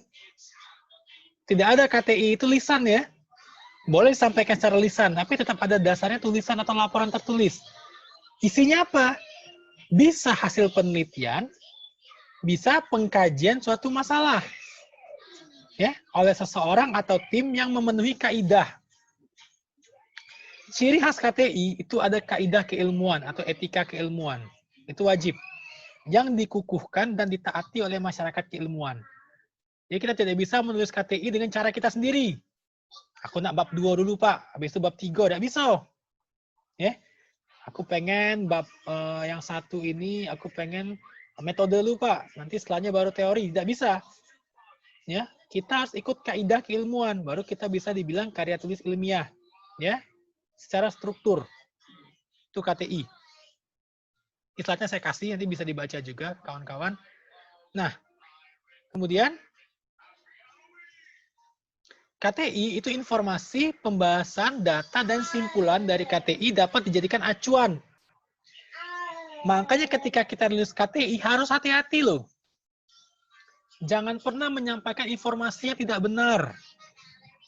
Informasi bohong. Kenapa? Karena tulisan kita akan jadi acuan bagi orang lain. Sekali kita bohong, orang akan mengacu kita. Semua informasi orang acu itu akan bohong semua. Apa maksud saya? Saya nulis buku. buku tentang SDM misalnya. Yang saya tulis itu bohong atau ada yang mengada-ngada misalnya. Buku saya akan disitasi mahasiswa. Apa hasilnya? Semua mahasiswa akan tahu, akan menyebarkan kebohongan juga gitu. Paham maksud saya? Ya, ada namanya kejujuran akademik. Kita menjunjung tinggi kejujuran akademik kalau di KTI. Karena tulisan kita akan jadi referensi bagi peneliti lain, ya, untuk pengkajian selanjutnya. Jangan sampai kita bukan dapat amal jariah ya. Amal jariah kan kalau kita kasih ilmu bermanfaat gitu kan, ilmu disebarluaskan jadi amal jariah gitu kan. Jangan sampai kita malah dosa jariah atau dosa jariah. Kita sebarkan kebohongan, kebohongan kita disitasi orang, dan kebohongan kita malah disebarluaskan, dijadikan acuan orang lain. Itu dosa jariah. Tiap orang salah gunakan dosa bagi kita itu, ya. Jangan sampai dosa jariah, kawan-kawan ya. Oke. Kemudian karakteristik KTI mengacu pada teori, ya. Kita harus mengacu pada teori. Ya, karya tulis itu dasarnya adalah teori. Tidak bisa kita tidak berdasarkan teori. Ini wajib. Nanti lebih dalam nanti kita masuklah. Nanti bab per bab. Minggu depan lah mungkin. Ini 4 pertemuan kan Bakti ya? 4 pertemuan ya. Ini hari ini saya pengenalan saja dulu gitu ya. Ya, 4 pertemuan ya. Apa ini pengenalan dulu. Kemudian yang kedua, lugas, tidak emosional dan tidak multitafsir. Kalau nulis, jangan bikin kata-kata yang multitafsir. Saya bacanya bisa beda ngerti ke, nanti Bakti bacanya juga beda nafsirkannya, jangan. Dan tidak emosional. Ya, tidak menggebu-gebu, tidak. Kita gunakan bahasa ilmiah. Itu ciri karya tulis ilmiah. Jangan pernah gunakan bahasa-bahasa yang mengundang amarah atau kata-kata memprovokasi. Jangan seperti itu ya, tidak emosional, lugas. Kita bilang itu tidak berpengaruh, tidak pengaruh. Jangan ini berpengaruh namun tidak hahe atau ini berpengaruh tapi ini. Nah, itu tidak lugas ya. Orang akan baca ini pengaruh atau tidak sebenarnya. Ya. Jadi kalau kita tiap nulis itu harus tegas, lugas. Tidak pengaruh, titik. Jelaskan tidak pengaruh karena apa. Jangan ada pengaruh namun ini sehingga jadi tidak pengaruh. Nah, itu kan tidak lugas. Ya. Jadi orang bacanya bingung. Pengaruh tidak. Dia ngomong tidak pengaruh atau pengaruh. Sampai pengaruh tidak katanya. Akhirnya orang bingung. Jangan sampai seperti itu. Ya. Kemudian ketiga logis. Disusun secara konsisten. Logis itu masuk akal. Ya. Jangan sampai mengada-ngada ada logis, itu bahaya. Logis masuk akal. Oh, masuk akal. Konsisten nyusunnya. Keempat, efektif. Ringkas dan padat. Tidak usah terlalu bertele-tele. Nanti ngulang lagi. 4 kali ngulang. Tidak perlu ya. Ringkas saja. Namun intinya tepat. Tepat sasaran. Dan padat. Kemudian yang kelima, efisien. Penting dan mudah dipahami. Ya, ini nyambung dari efektif tadi ya. Mudah dipahami. Aku kadang-kadang lucu kalau kita nulis KTI, tapi kita nulis bahasa yang orang pun nggak ngerti nulisnya apa gitu loh. Pakai bahasa-bahasa yang pengen terlihat keren, tapi ujungnya pusing gitu kan. Ini orang ngapa sih nulis gitu kan? Kok muter-muter nian gitu kan. Malah nggak paham. Akhirnya gagal paham. Orang-orang yang baca gagal paham bukan nambah ilmu, malah nambah bingung. Nah, jangan sampai seperti itu ya. Kemudian 6, objektif. Apa adanya, aktual, konkret.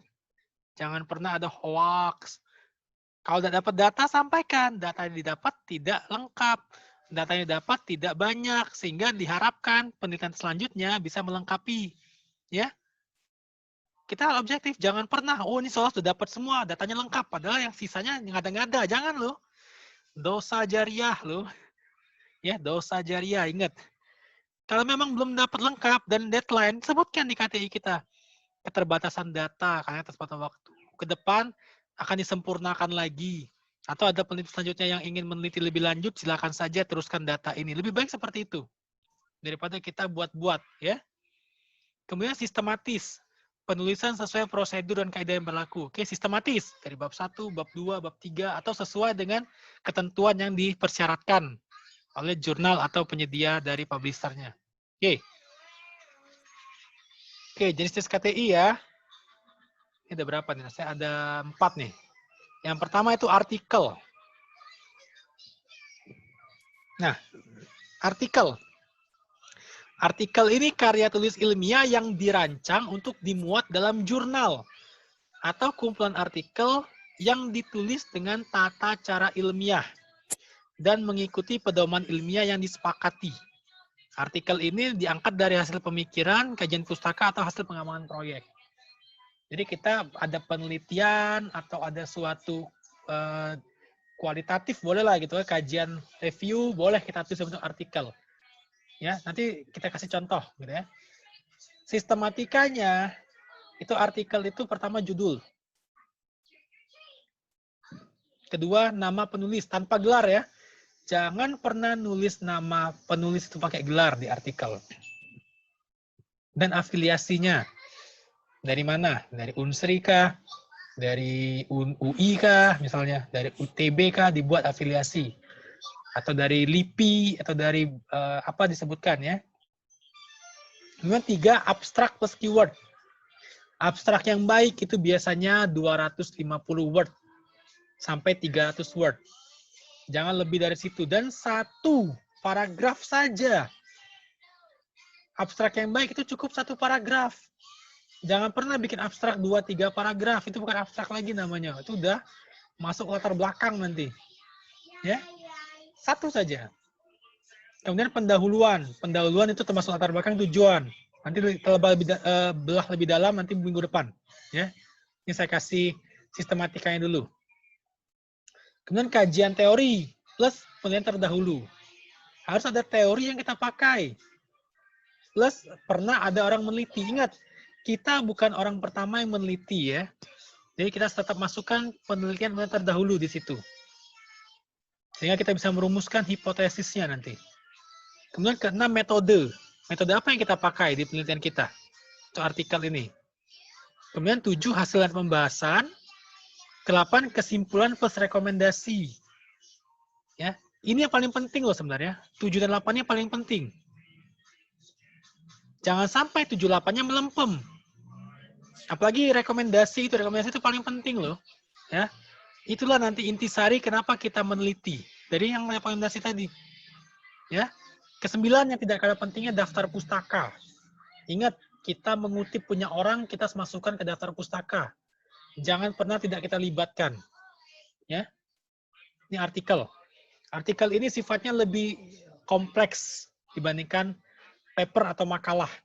Dan biasanya terbitnya di jurnal. Ya, ini artikel. Ini contoh. Ini artikel-artikel saya misalnya. Tuh kan? Biasanya ini jurnal Rusia, ini di Eurasia, ini di mana kemarin ya? Oke, ini di Unsri. Ini contoh. Lihat abstraknya. Simple saja, abstrak tuh nggak usah panjang-panjang. 200 sampai 250 sampai 300 word lah. Tapi mengandung keseluruhan. Dalam abstrak itu ada tujuannya, ada metodenya, ada hasilnya, hasil ringkas, kesimpulannya gitu. Sulit untuk abstrak itu sebenarnya. Kita mengintisarikan 10 sampai 15 lembar penelitian kita ke dalam 1 paragraf kecil itu sulit sebenarnya. Nggak gampang bikin abstrak itu ya. Jangan lupa tiap abstrak kita kasih keyword. Ya, kita kasih keyword paling tidak 5 keywordnya. Apa sih kata-kata kunci dalam artikel kita? Ya, ini contohnya, contoh artikel nih, halaman-halaman depan saya nih. Ini saya di Turki, ini Rusia, ini Eurasia, ini di Ukraine apa ya? Saya lupa ini di Unsri ini. Oke, ini contoh artikel saya dalam international journal dan gunakan karena uji internasional kita pakai bahasa Inggris. Kalau kita di bahasa Indonesia mungkin kita bisa gunakan bahasa Indonesia, silakan saja gitu ya. Oke, itu contoh artikel. Sekarang kita masuk makalah. Nah, kalau makalah itu beda dengan artikel. Makalah ini paper, biasanya ini tidak selengkap artikel. Pembahasannya biasanya masih bersifat umum, general, dan masih perlu diseminarkan. Ya, masih perlu kita seminarkan atau masih perlu kita presentasikan, itu kalau makalah. Sifatnya empiris objektif. Makalah biasanya disajikan dalam sebuah seminar atau konferensi. Makalah biasanya masih bersifat mentah dan memerlukan pendapat tambahan dari para ahli plus masukan. Jadi kita bisa meneliti nih. Kita selesai penelitian, kita masih butuh arahan nih dari para ahli. Kita akan bawa makalah ya kita susun dulu tetap, tapi inti-intinya saja kita bawa ke forum konferensi. Kita paparan. Kalau artikel tadi kita nggak paparan loh, artikel kita masuk ke jurnal. Jurnal itu biasanya peer review-nya itu nggak lewat paparan, ya, tapi lewat peer review. Nanti kita lihat lebih bahas lagi, lebih dalam lagi. Tapi kalau makalah kita akan presentasikan ke para ahli, ke umum, kita minta masukan. Nanti akan ada interaksi di situ. Oh, kamu udah bagus, tapi kok seperti ini kurang di sini. Nanti akan dapat masukan dari para ahli. Sistematika seperti apa? Tetap judul juga. Nama penulis, oke. Ada abstrak juga silakan gitu ya. Tapi abstraknya masih mentah gitu kan. Pendahuluan tetap, kajian teori singkat, teori apa yang kita pakai gitu kan. Terus kalau ada terdahulu juga, masukan juga. Saya mengutip penelitian terdahulu si A, si B, si C. Metode, hasil, kesimpulan, daftar pustaka tetap masuk, tapi singkat saja. Inti-intinya saja. Karena kita masih perlu pendapat dari para ahli. Itu makalah. Ya, kalau artikel tadi sudah sangat lengkap. Nanti makalah yang sudah dapat pendapat ahli, yang sudah final, nanti bisa jadi artikel. Artikel sifatnya lebih final gitu ya. Ya, ini makalah. Makalah biasa kita presentasikan. Di konferensi misalnya. Ini saya presentasikan misalnya. Ini saya minta para ahli nih. Ini saya minta masukan para ahli. Misal dari Amerika misalnya. Nanti mereka, oh pandangannya kok seperti ini. Misalnya Mr. Hajri kok seperti ini. Harusnya Anda seperti ini. Kita nanti masukkan. Supaya makalah kita nanti jadi artikel yang baik. Gitu ya. Apakah benar nggak teori saya? Benar nggak metode saya, Pak? Kurang lebih. Hasil saya seperti ini, Pak. Saya apakan hasil saya? Itu kita makalah kita seminarkan tadi. Ya. Ini makalah. Kemudian paper TA, paper tugas akhir. Nah, paper TA ini kita stratifikasi ya. Ini karya tulis ilmiah yang biasanya untuk kalangan akademisi seperti mahasiswa sebagai syarat kelulusan. Kalau sarjana itu skripsi, kalau magister itu tesis, kalau doktor disertasi. Semuanya beda-beda gitu ya. Ini sertifikasinya. Kalau skripsi itu KKNI level 6. Minimal memecahkan fenomena pakai teori. Kalau magister itu tesis itu KKNI level 7. Levelnya menganalisis, deep analysis suatu teori dan mengeluarkan kebijakan dari teori yang dipakai untuk pemecahan masalah. Kalau disertasi doktor itu find a new one.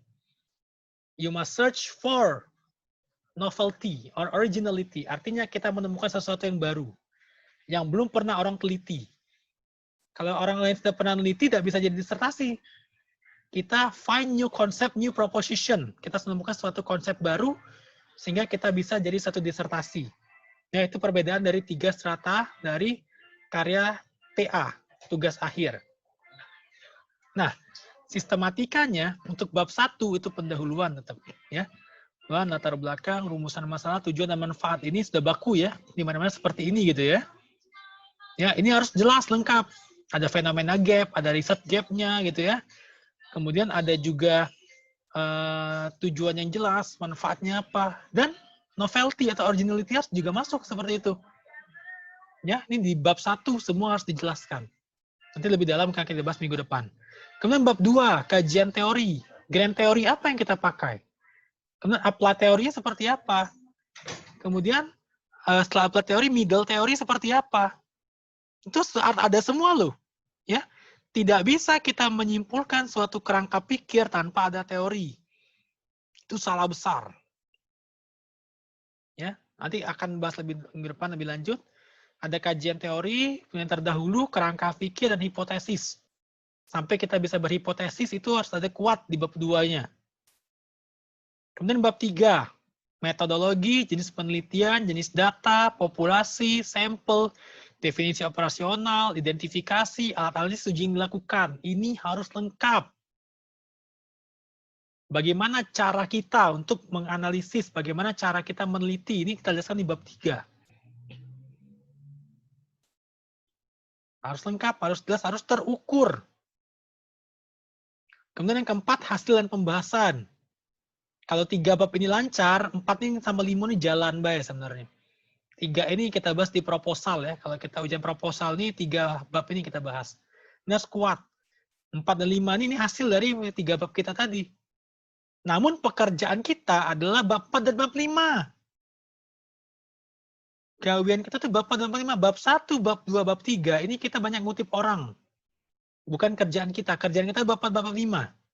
Ya. Analisis kita di bab 4 dan bab 5. Dan ke-6 daftar pustaka. Ini jangan lupakan ya. Konsistensi daftar pustaka jangan lupakan. Ini untuk paper TA atau paper tugas akhir. Kemudian untuk artikel ilmiah populer. Oke, biasanya ini kita buat di koran gitu ya. Artikel ilmiah ditulis dalam gaya bahasa populer.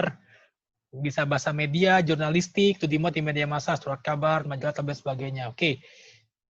Sama kayak artikel, tapi dia populer, artinya kita ada campur opininya juga, gitu kan.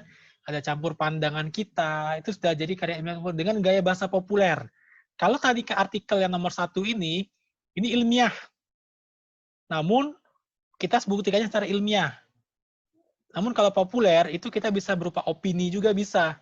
Misalnya kita nulis di koran, atau kita jadi narasumber. Itu kan bisa narasumber yang diarsipkan ke media massa, gitu kan. Itu jadi artikel ilmiah populer.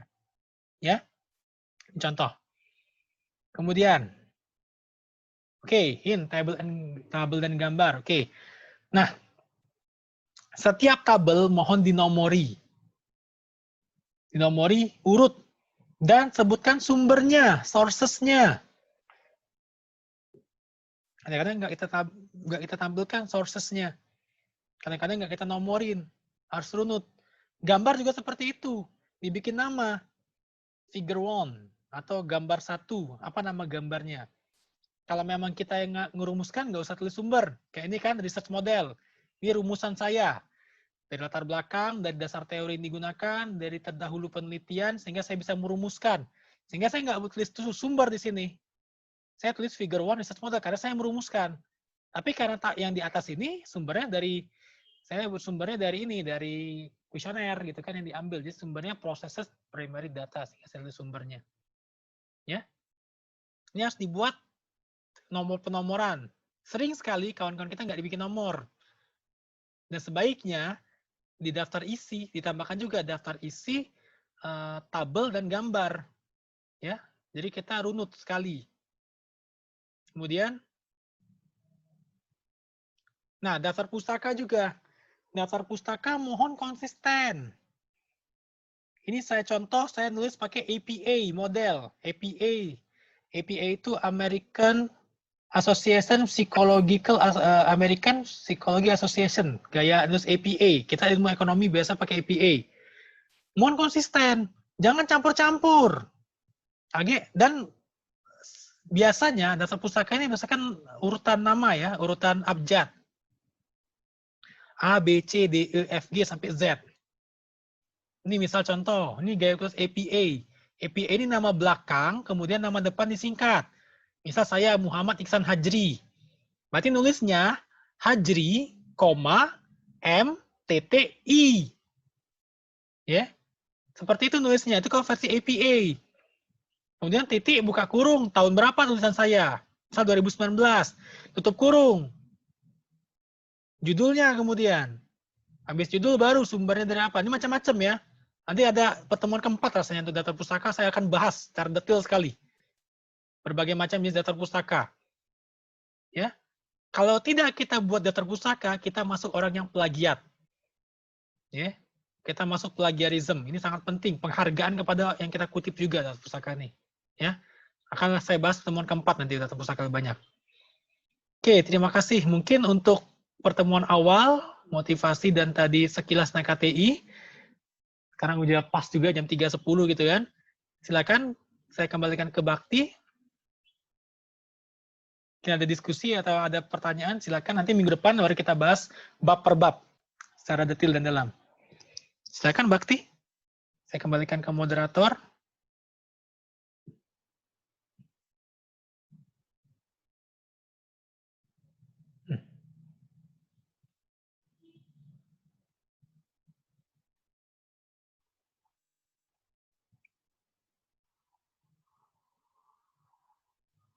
Silakan Bakti, saya kembalikan ke moderator.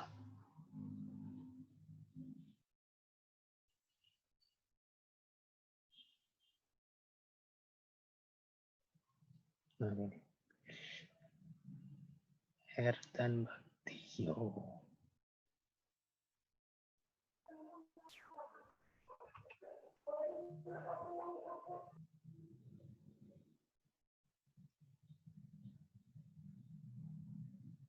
Oke, silakan Bakti. Oke, baik, terima kasih kepada Pak Iksan telah menyampaikan materinya dari materi mengenai motivasi dan juga penyampaian materi mengenai pengenalan karya tulis ilmiah.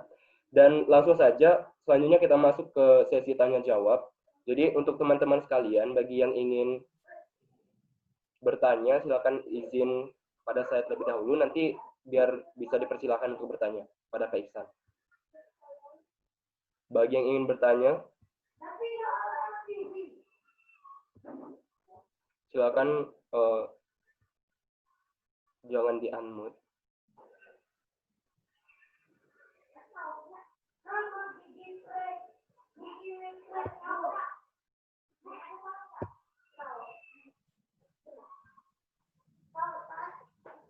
Rekan-rekan yang mau nanya, jangan malu-malu. Ya, Mas jangan atau malu-malu. atau mereka tidak bisa unmute gak nih? Bisa kan mereka unmute kan? Atau raise hand mungkin. Oke, kita buka ke mute-nya. Nah, ya. Bagi yang ingin bertanya, Bebas mengenai karya tulis atau mengenai yang di awal motivasi juga silakan.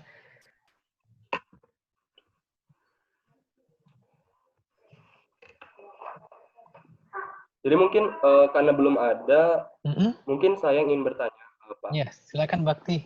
Jadi mengenai masalah motivasi tadi, menjadi mahasiswa di atas rata-rata. Nah, kan tadi juga disebutkan itu banyak tantangan untuk menjadi mahasiswa itu kan. Dan gimana caranya sih Pak kalau misalnya itu di dalam kita berusaha itu pasti ada di mana kita tuh merasa kayak malas dan bosan gitu kan. Malas, berkepanjangan gitu. Kalau dari diri Bapak untuk mengatasi kemalasan dan kebosanan itu gimana sih Pak? Iya. Benar, saya juga sering merasa seperti itu gitu ya. Ada saatnya aku nih malas gitu kan, ada saatnya pengen mager. Boleh gitu, silakan saja. Tapi kita konsekuensinya mengejar ketertinggalan. Kita ingat, kita harus buat suatu prioritas terjadwal. Kita mulai ilmiah dari kita masuk kuliah. Saya pengen selesai 3,5 tahun. Kita buat timeline. Gitu kan? Kita buat timeline. Nah, ketika timeline kita tidak sesuai dengan apa yang terjadi realisasi gitu, kita konsekuensinya kita ganti besoknya misalnya. Manusia kok, kita tenang aja. Saya juga sering seperti itu kan. Besok aku seperti ternyata enggak gitu kan. Ya silakan. Tapi hari itu silakan. Jangan begawenian. Silakan senang-senang sampai sepuas-puasnya. Hari ini aku pengen mager nih. Aku pengen jalan-jalan. Silakan puas-puaskanlah jalan-jalan hari itu. Besoknya kita akan tambah jam belajar kita. Jangan tanggung-tanggung ya. Mas aku tanggung-tanggung seperti ini. Hari ini aku males. Tapi cuma di rumah main HP gitu. Nggak dapat apa-apa gitu kan. Dapat terhiburnya juga tidak gitu kan. Kerjaan selesai juga enggak gitu kan. Nah itu tanggung-tanggung gue bilang. Ketika kita pengen lagi males, ya sudah males. Aku hari ini pengen masak misalnya cewek-cewek. Masak silakan. Happy kan lah diri kalian masak, buka resep. Aku pengen nonton Korea nih, misalnya yang cewek-cewek drakor-drakor ini. Silakan hari itu, silakan dari pagi sampai pagi besok silakan atau sampai malam nonton drakor. Puaskanlah. Tapi besok jangan lagi. Ya, jangan lagi. Kalau besok masih berlanjutan ya sudah akan kacau sampai habis. Maksud saya silakan, kita pasti pernah ngerasa seperti itu gitu kan. Aku hobi musik misalnya. Akhirnya aku pengen ngeband misalnya. Ngeband aku sama kawan-kawan dari pagi sampai sore ngeband. Anu studio kawan. Puas nih, sudah puas nih kan. Tedo, besok pagi aku harus belajar. Yang harusnya aku harus kasih belajar kemarin 2 jam, mungkin sejamnya aku pindah hari ini, sejamnya besok. Sehingga tetap timeline kita tetap berjalan sesuai dengan yang seharusnya. Masalah kita ini malas berkepanjangan, nah itu susah. Ah sudahlah besok lagi be, pas besoknya lagi bela, sudah ada akan selesai. Ingat ya, ketika kita sudah mengizinkan pelanggaran itu terjadi, maka kita akan mengizinkannya terus. Kita harus disiplinkan diri kita. Ketika kita melanggar hari ini, konsekuensinya besok kita harus lebih banyak. Paham maksud saya ya? Kita boleh, aduh aku hari ini capek, aku udah mau belajar. Oke, tapi besok kita harus menghukum diri kita. Besok aku belajarnya 3 jam berarti. Nggak boleh cuma 2 jam. Kita harus disiplinin diri kita. Karena kalau kita tidak seperti itu, kayak kita berbohong be contohnya. Hari ini kita berbohong 1.000, dapat dari bohong kita 1.000 rupiah. Apa yang dilakukan besok? Kalau besok pacar dapat 5.000 lebih bagus. Besok lagi berhasil 5.000 berbohong. Kalau pacak berbohong besok dapat 10.000 loh. Kalau pacak berbohong besok dapat 20.000. Pasti akan seperti itu siklusnya. Kalau kita tidak menghukum diri kita. Sebaliknya ketika kita berhasil, kasih reward ke badan kita. Pokoknya minggu aja aku mau makan bakso enak, aku mau makan ini, no belajar. Silakan reward diri kita. Harus terapkan dari sekarang. Dari sekarang kalau mau di atas rata-rata. Ya. Jadi ketika kita melanggar, males, ya sudah, nggak apa-apa. Habiskanlah hari itu kita melanggar. Tapi besok, hukum diri kita. Kan kita ingat, konsekuensi 2 jam sehari. Berarti besok 4 jam dong. Aduh, 4 jam nggak sanggup nih. Besok 3 jam saja. 1 jam lagi besok lusa. Itu hukuman karena aku melanggar. Sehingga kita disiplin dengan diri kita sendiri. Kita nggak bohong sama diri kita sendiri. Itu paling penting ya. Karena kalau kita sudah membiarkan, yakinlah kita akan membiarkan terus. Aman. Besok, sudahlah, besok lagi, be. Besok lagi akan terjadi seperti itu. Yakinlah akan terjadi terus seperti itu. Karena kita tidak tegas sama diri kita sendiri. Ya, itu bakti. Jadi, kitalah yang berkuasa atas diri kita sendiri loh gitu. Yang bisa kita enjoy itu diri kita sendiri. Yang kita bisa kasih hukuman diri kita sendiri gitu. Ya. Jadi kita nih berkuasa atas diri kita sendiri. Ingat, mahasiswa itu nggak seperti siswa saya bilang tadi ya. Ya kita nggak ngerjain tugas ya nggak apa-apa, tapi nilainya kecil gitu loh. Ya, konsekuensinya IPK kecil, susah dapat kerja, akan runtut. Kalau bahasa ekonomi itu sistemik nanti. Kan? Satu kesalahan akan berujung ke kesalahan, akan dampaknya panjang gitu. Itu sistemik ya, seperti itu. Kalau kita nggak bisa disiplin dalam diri kita, nggak bisa. Ya, itu mungkin bisa saya sampaikan Bakti. Baik, terima kasih Pak. Jadi intinya sebenarnya itu boleh, cuman konsekuensi dari itu tuh kita harus di hari lainnya itu lebih lagi kayak gitu ya Pak, lebih dari sebelumnya kayak gitu. Nggak mungkin kita dalam 3,5 tahun itu kan kita akan patuh terus aja, enggak gitu kan. Lagi males nih, lagi pengen tiduran, puaskannya tidur hari itu. Aku lagi pengen mager lah sehari itu, jangan gawe ke yang lain. Jangan tanggung-tanggung, sambil mager, sambil begawe, jangan. Mager lah hari itu. Memang kita nak mager nih kan, berselimut, pasang headset, puas-puas lah, dengar lagu, dengar YouTube, terserah. Tapi besok kita harus kerja lagi. Ya, jangan tanggung-tanggung. Jangan ketika kita mager masih mikir tugas. Jangan, lupakan kan hari itu tugas. Lupakan kan. Harinya aku mager, lupakan kan. Jangan sambil YouTube-an, aduh tugas yang mana udah selesai ya. Tapi kita yakin kan besok aku harus selesai, 3 jam aku belajar. Nah besok harus jalannya 3 jam. Ya, jangan sampai kalau juang tuh lagi lapar sama sholat, pilih mana nih? Pilih sholat atau makan dulu? Nah, jangan seperti itu. Ketika lagi belajar, kepikiran hiburan. Ketika hiburan, kepikir belajar. Jangan campur aduk. Jangan campur aduk. Jadi kita kuasa diri kita gitu.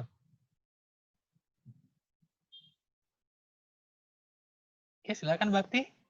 Ada kawan-kawan nanya lagi? Baik, terima kasih atas jawabannya.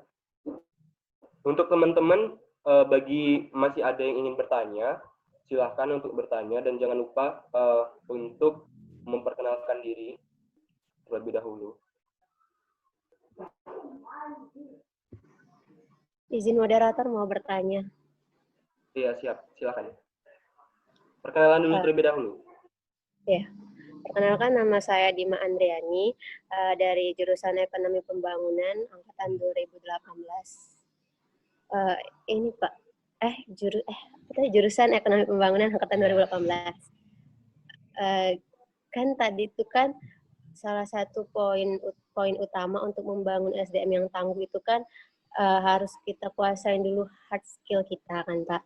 Nah kan saya itu sekarang tuh lagi bimbang, masih belum bisa gimana Pak ya, melepaskan kalau saya itu kayak salah jurusan kayak itu. Jadi kayak nggak 100% gitu serius ngejalanin sungguh-sungguh di jurusan itu.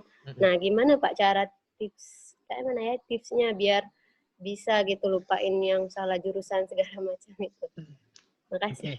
Oke. Ini terjadi di saya juga loh, Bima, bukan cuma kamu loh. Saya ini trap by parent gitu kan. Saya sebenarnya nggak terlalu suka teknik karena saya IPA waktu kan. Akhirnya saya nurut. Dan karena saya udah punya pengalaman kan, mungkin saya bisa share gini. Kita coba cintai dulu yang kita jalani sekarang gitu kan. Kita coba cintain dulu. Coba mungkin saya pengen dalami lagi. Dima lebih seneng apa sebenarnya? Jurusan apa? Mungkin ada benang merah di situ. Ini ilmu komunikasi. Komunikasi. Oke. Lebih ke ya. Nggak apa-apa. Sekarang EP gitu kan 18 sayang nih kalau stop gitu kan. Udah semester 4 mau masuk 5 gitu kan. Nggak apa-apa. Artinya gini Dima, nanti selesaikan apa yang udah kita mulai. Bukan tidak mungkin nanti kita lanjutnya kayak bisa nggak harus sekolah gitu kan. Entah kita S2-nya bisa ambil ilmu komunikasi atau kita ambil pelatihan-pelatihan komunikasi dan bisa saja nanti kita bekerja di bidang komunikasi gitu loh. Karena ekonomi ini general sebenarnya bisa diterima di mana saja. Salah satu kelebihan ekonomi ini dibanding jurusan lain bisa diterima di mana saja gitu kan. Dan semua instansi entitas itu biasanya butuh ekonomi gitu. Karena kan saya dulu malah teknik kerja di bank gitu kan, bisa saja gitu kan. Tapi ketika saya di bank, saya benar-benar 100% saya belajar tentang bank gitu, tentang manajemen gitu kan. Baik itu SDM-nya, perbankannya gitu kan. Artinya saya dalami lebih lanjut sampai studi saya yang terakhir. Artinya tidak ada kata terlambat dan memang ilmu itu fleksibel. Alhamdulillah, saya malah dapat ilmu teknik, saya juga dapat ilmu manajemen gitu kan. Nah, Dima juga tidak perlu merasa bersalah gitu kan, tidak perlu merasa bersalah. Tapi yakinkan bahwa komunikasi memang yang ingin kita tuju gitu kan. Jangan sampai nanti ketika komunikasi, yang lain lagi Pak. Jangan. Kita cari jati diri kita dulu. Sebenarnya saya sudah temu jati diri saya suka manajemen ekonomi itu dari saya SMA sebenarnya. Namun karena kesempatannya saat itu tidak tersedia, akhirnya saya, ya udah karena saya waktu itu juga waktu sekolah dibiayai orang tua gitu kan, walaupun saya juga biaya sendiri, saya ikut saja gitu kan. Tapi ketika saya selanjutnya saya ingin dengan my own way gitu, cara saya sendiri yang saya sukai gitu kan. Jadi saran saya tetap selesaikan, tapi boleh kalau mau belajar lebih lanjut, mungkin dari sekarang ada pelatihan soft skill-nya gitu ya, tentang komunikasi, atau ada kelas-kelas komunikasi, silakan ikuti, nggak masalah. Tapi tetap jangan sampai teledor yang sekarang gitu ya, selesaikan. Nanti ketika kita mau bekerja nanti di bidang komunikasi, atau berkarya di bidang komunikasi, bagus. Bagus, gitu. Dan itu memang bidang kita, dan mohon didalami nanti ya. Jangan nanti ditanggung-tanggung juga gitu, Dima. Tetap ingat, love what you do, ya. Cintai apa yang kita lakukan gitu. Do what you love. Nggak ada kata terlambat, nggak ada yang salah gitu kan. Tetap cintai dulu EP gitu kan. EP juga banyak dan EP saya pikir juga relate juga dari komunikasi. Lumayan lah gitu ya. Ada lah gitu kan benang merahnya gitu kan. Kayak saya akhirnya ngambil benang merahnya manajemen SDM dan proyek itu karena ada juga di teknik sipil gitu kan, saya ambil konsentrasi itu akhirnya di teknik sipil walaupun SD gitu kan, nggak masalah, nggak apa-apa, nanti yang berkuasa atas hidup kita gitu kan, nanti dalami lebih lanjut nggak apa-apa, silakan saja. Artinya tapi yakinkan dulu bahwa komunikasi memang our passion gitu, memang passion kita di bidang komunikasi. Jangan sampai nanti udah masuk komunikasi nggak jadi Pak, saya nggak komunikasi, saya suka hukum saja gitu, nah itu parah gitu kan. Ya, jadi kita tanya sama diri kita dulu, apakah benar emang kita sukai komunikasi. Tapi selesaikan dulu ininya, selesaikan dulu ekonominya gitu, jangan nggak selesaiin gitu ya. Jadi silakan, tidak salah menurut saya. Dan ilmu itu, semua ilmu, ingat ini ya, saya dapat ilmu filsafat ilmu ketika saya S3, semua ilmu itu bermuara pada satu tujuan. Menyibak kebesaran Tuhan. Menyibak fenomena, memecahkan fenomena yang ada dan menunjukkan kebesaran kuasa Tuhan. Semua ilmu akan bermuara ke situ. Ilmu apa saja, ilmu eksak, ilmu sosial, ilmu apapun juga. Asal niat kita memang mencari ilmu, nanti akan muara ke situ. Ya, semakin kita menimba ilmu, semakin kita akan mengagumi kebesaran Tuhan. Ya, jadi yakinlah tidak ada yang salah ketika kita ngambil ilmu. Apalagi sekarang ada kampus Merdeka. Nah, saya tidak tahu nih, kita mau mengubah kurikulum nih rasanya. Bisa saja nanti Dima, semester 6 ini mudah-mudahan udah berubah ya. Ada berapa SKS, 15, atau kita bisa ambil ke fakultas sebelah gitu loh. Mungkin Dima nanti semester 6 atau semester 7, coba aja nanti ambil ke FISIP. Kan FISIP ada ilmu komunikasi kan, dosennya kawan saya, nanti saya bisa bilang gitu kan. Saya titip satu mahasiswa gitu kan. Boleh. Konsep kampus Merdeka sekarang kan kita bisa ambil berapa SKS ke fakultas sebelah gitu kan. Boleh dimanfaatkan Dima, bisa saja itu. Mungkin dua mata kuliah atau gimana? Tapi Gimana, belum berlaku sekarang kan, Pak? lagi dikaji nih, karena keputusan menteri nggak tahu udah keluar belum ya. Ini karena COVID ini jadi jarang update Kepmen gitu ya. Rasanya kita mau ngubah kurikulum nih. Rasanya. Kurikulum Merdeka Belajar namanya. Jadi kita harusnya semester depan harusnya udah bisa jalan harusnya. Atau tahun depan mungkin ya, karena COVID ini ya. Jadi kita udah mulai bisa semester 5, 6 gitu ya. Jadi kan kita 144 SKS kan sekarang kan. Yang keilmuan itu saya kalau nggak salah 120 rasanya. Nah, yang 20 SKS itu kita bisa ambil Merdeka Belajarnya rasanya. Jadi kita bisa ambil yang suka IT, kita bisa ke Fasilkom, mungkin ambil manajemen informasi, yang suka hukum, kita bisa mampir ke hukum, ambil 2 mata kuliah, misalnya gitu kan, atau 3 mata kuliah, bisa. Itu Merdeka Belajar. Mudah-mudahan bisa diterapkan di mana. Jadi bisa kalau mau dir juga kawan-kawan yang memang tertarik lintas ilmu juga gitu. Ya, nanti saya coba cari tahu lagi gitu kan. Mudah-mudahan bisa diterapkan. Nggak bisa semester ini, mungkin semester depan kita terapkan mudah-mudahan. Itu wajib, karena sudah instruksi menteri itu ya. Jadi kita wajib menyesuaikan kurikulumnya nanti. Gitu deh, Dima. Ya, terima kasih, Pak. Sama-sama.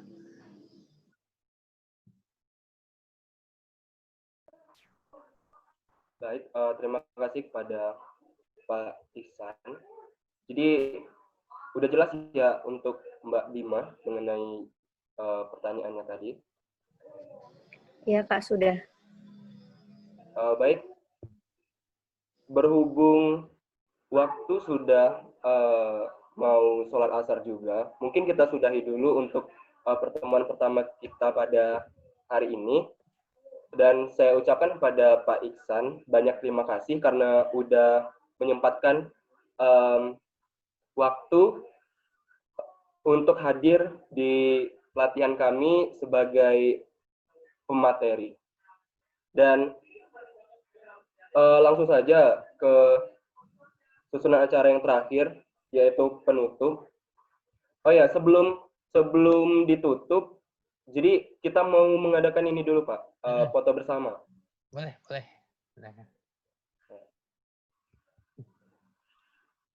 Bentar ya.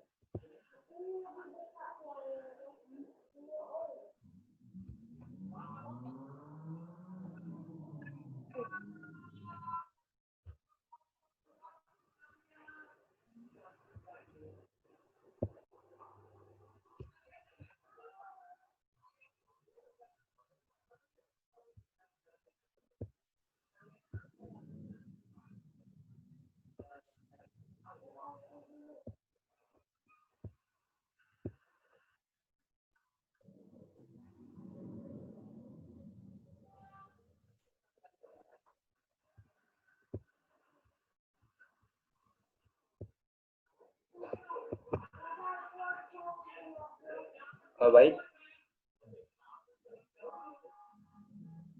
Kayaknya sudah. Dan langsung saja selanjutnya ke acara penutup. Jadi terima kasih kepada teman-teman sekalian. Saya ucapkan telah bersedia hadir dalam pelatihan kita pada siang hari ini. Dan saya selaku moderator mohon maaf apabila ada kata-kata yang salah. Pada Allah saya mohon ampun. Wabillahi taufiq wal hidayah. Wassalamualaikum warahmatullahi wabarakatuh. Waalaikumsalam warahmatullahi wabarakatuh. Insya Allah ketemu lagi minggu depan kita ya dengan materinya. Kita bahas bab per bab nanti ya. Untuk KTI-nya Iya, dari Pak. bab 1 sampai bab terakhir. Nanti kita lihat. Oke. Baik, terima kasih banyak ya Pak ya. Sama-sama. Ya. Salam untuk keluarga ya kawan-kawannya. Salam keluarga, sehat-sehat. Mudah-mudahan kita bisa melewati COVID ini. Bisa ketemu tatap muka. Saya udah kangen nih dengan semuanya nih. Dengan kawan-kawan saya udah kangen semua nih. Ya, sehat-sehat. Salam untuk keluarga ya. Oke, saya pamit. Iya, Ya, Pak. Iswan, makasih Wan ya. Ya, Terima kasih Pak. ya sama-sama. Kita ketemu minggu depan ya. Terima kasih banyak Pak. Ya, assalamualaikum Amin. warahmatullahi Siapa? wabarakatuh. Waalaikumsalam warahmatullahi wabarakatuh.